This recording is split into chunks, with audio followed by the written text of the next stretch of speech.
dit que dans d'obscurs geôles, Constance et Clotilde désespèrent.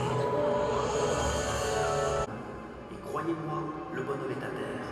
Dieu nous pardonnera-t-il d'être allé aussi loin? On en viendrait presque à regretter son prédécesseur. Attendez. C'est une chose qui devrait pouvoir facilement s'arranger. Que veux-tu dire? J'ai une idée. Soyez la bienvenue.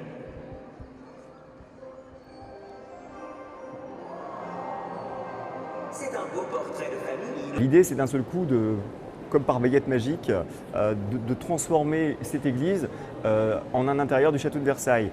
Et l'instant d'après, on peut très bien se retrouver sur les bords de la Seine, en train d'assister à une espèce de messe noire.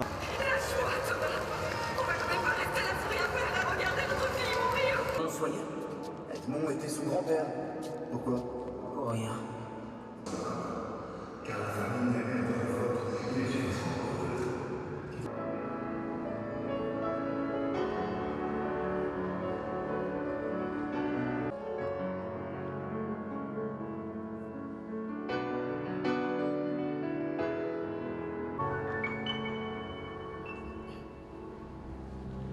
On a plus de 45 projecteurs, chacun prend une partie des voûtes, une partie d'un pilier, une partie de la nef.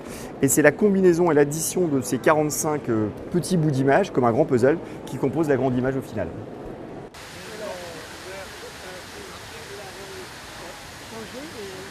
Bon, sa mère serait bien avisée d'apporter son aide à Monsieur Ollier.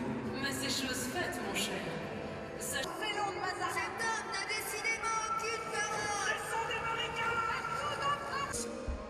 Avant que vous preniez congé, j'ai fait venir notre architecte, Monsieur Gamard. Ah, Majesté, je ne sais comment vous remercier.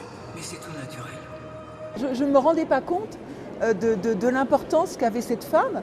Et c'est là aussi où j'ai pris conscience que, quelque part, si Louis XIV avait été ce qu'il a été, c'était aussi quelque part grâce à cette femme, cette mère qui était un petit peu une mère tigresse, qui faisait tout pour protéger son fils et qui en même temps lui a appris à être un grand homme d'État.